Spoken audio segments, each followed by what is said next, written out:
Today, we're breaking down 7 Christmas films that have endured across generations and why they still matter. Let's get into it. Number 1. It's a Wonderful Life, 1946. Even as one of the first movies done in the spirit of Christmas, Frank Capra's It's a Wonderful Life is often mislabeled as sentimental comfort viewing. In truth, it's one of the bleakest studio films ever smuggled into the American canon, and that's exactly why it still matters. At its core, the film functions as a moral reckoning. Its protagonist, George Bailey, is not a man who failed quietly. He is a man who failed loudly, publicly, and repeatedly by the standards of American success. He never leaves Bedford Falls, he never builds skyscrapers or travels the world. His dreams are suspended until they solidify into resentment. By the time Christmas Eve arrives, George isn't considering death because he lacks love. He's considering it because he believes his life amounted to nothing. That's the film's radical move. Christmas is not framed as joy, but as accounting. What did your life add up to? What did it cost you? Capra reframes existential despair through community, but not in a naive way. Clarence doesn't show George a fantasy of personal triumph. He shows him a world where George never existed. The horror of Pottersville isn't that it's sinful, it's that it's transactional. A place without George is a place without friction against greed. The lesson isn't you were loved, but your presence mattered in ways you never controlled. That distinction is why the film speaks so powerfully to audiences grappling with regret, stagnation, and the fear of wasted potential. It's a Wonderful Life argues that meaning is not found in outcomes, but in sustained moral choice, choosing responsibility over escape, people over ambition, and decency over recognition. Ironically, the film itself mirrors George Bailey's arc. Initially dismissed on release, it only became canonized decades later through television circulation. Its afterlife, rediscovered, reinterpreted, reclaimed, reinforces its thesis that worth is not always recognized when it's most alive.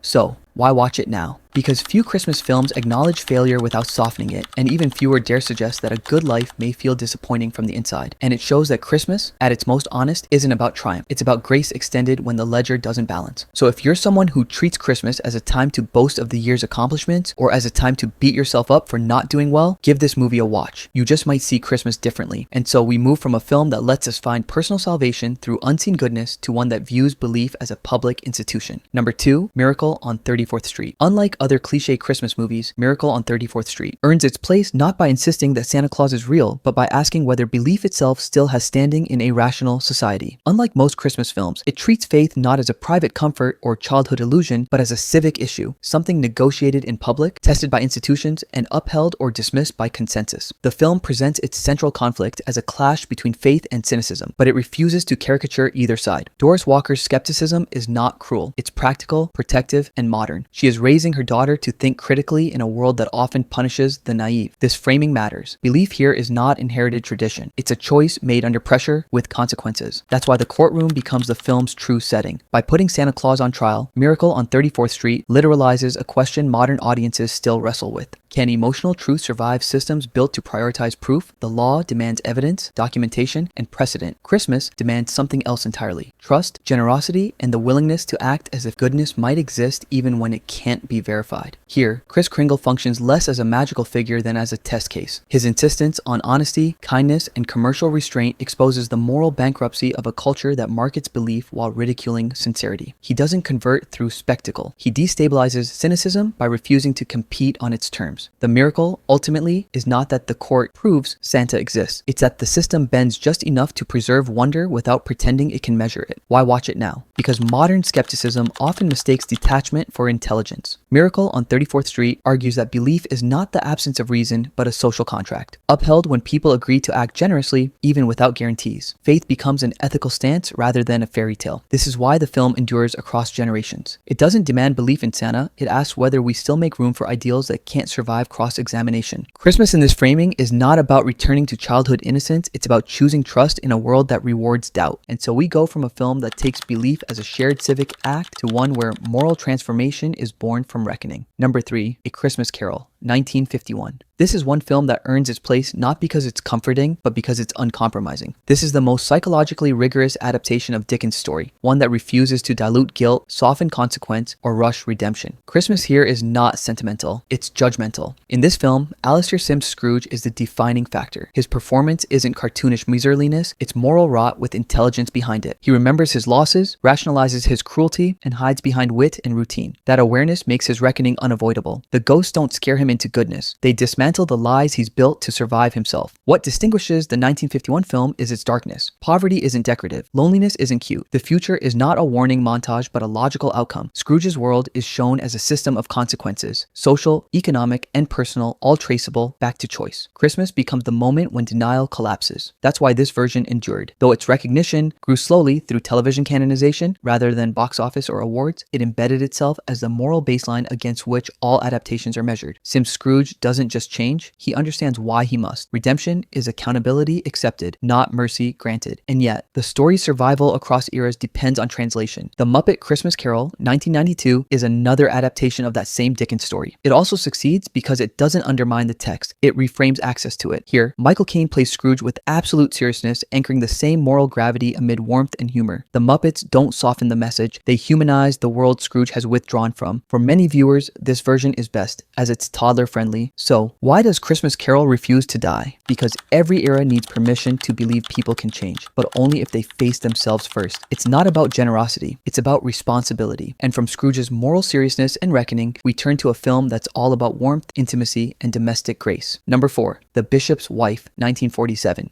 Unlike other films, The Bishop's Wife earns its place among the best Christmas films by refusing scale. Where many holiday classics hinge on miracles, revelations, or moral shocks, this film understands Christmas as something quieter and more fragile, emotional maintenance. It's not about saving the world, it's about noticing the people you're neglecting while trying to improve it. The premise is deceptively soft. An angel arrives not to fix problems directly, but to observe them. Dudley doesn't build the cathedral, repair the marriage, or correct the bishop's priorities. He simply reflects what's already broken. That restraint is the film's insight.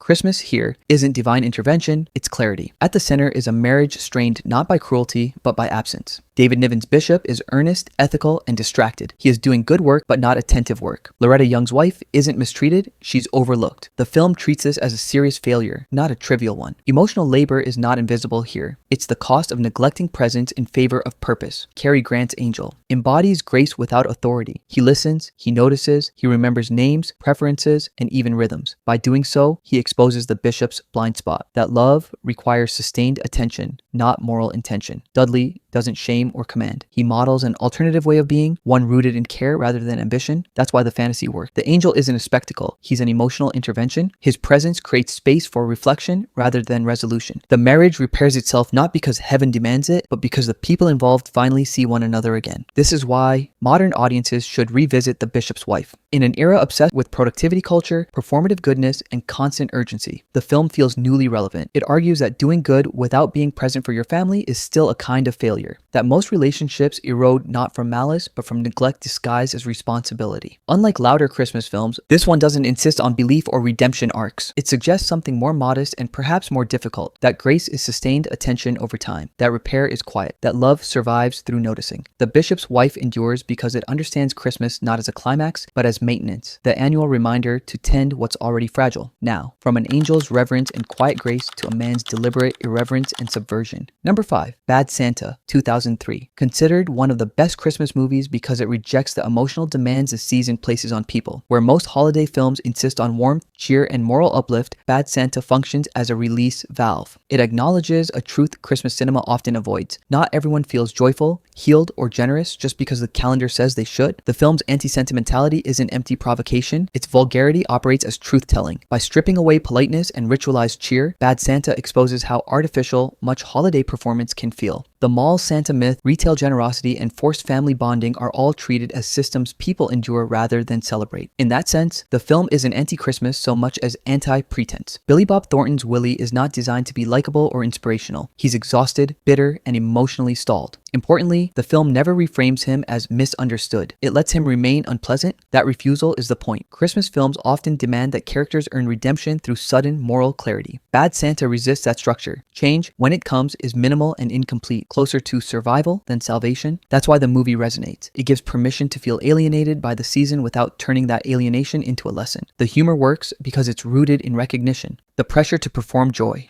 the hypocrisy of commercialized goodwill, and the discomfort of mandatory sentiment. Laughter becomes catharsis rather than cruelty. Over time, Bad Santa has evolved from provocation into tradition. What once shocked audiences now plays annually for viewers who use it as a counterweight to softer holiday narratives. Its endurance proves that Christmas cinema doesn't survive by purity alone. It survives by accommodating contradiction. Not everyone experiences the season as warm. Some experience it as isolating, overwhelming, or false. This film makes room for that experience. Audiences should watch Bad Santa not because it rejects Christmas, but because it broadens it. It acknowledges that honesty can coexist with the holiday, that laughter doesn't need to be wholesome to be restorative, and that confronting emptiness can be more comforting than denying it. In a landscape crowded with enforced cheer, this film offers relief. Bad Santa embodies Christmas as confrontation, with fatigue, with disillusionment, with unmet expectations, and by doing so, it paradoxically earns its place among the classics. It reminds us that sincerity doesn't always look gentle, and that sometimes the most honest holiday stories are the messiest ones. Now, from a film with a theme of nihilism and defiance to a classic that offsets the negatives with love.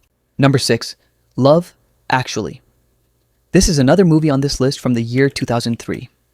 Love Actually earns its place among the best Christmas films not because it perfects romance, but because it captures Christmas as emotional overload. It understands the holiday as a deadline, a moment when feelings that have been deferred, mismanaged, or avoided suddenly demand expression. Christmas, in this film, is not peaceful. It's crowded, awkward, and urgent. The movie functions as an emotional intersection. Multiple lives collide within a narrow window of time, and each storyline reflects a different way people struggle to connect. Some stories are sincere, others uncomfortable, some joyful, others quietly painful. That imbalance is the point. Christmas doesn't sort emotions neatly. It compresses them. Love Actually mirrors how adults experience the season, not as clarity, but as simultaneous hope, regret, longing, and confusion. Its ensemble structure is crucial.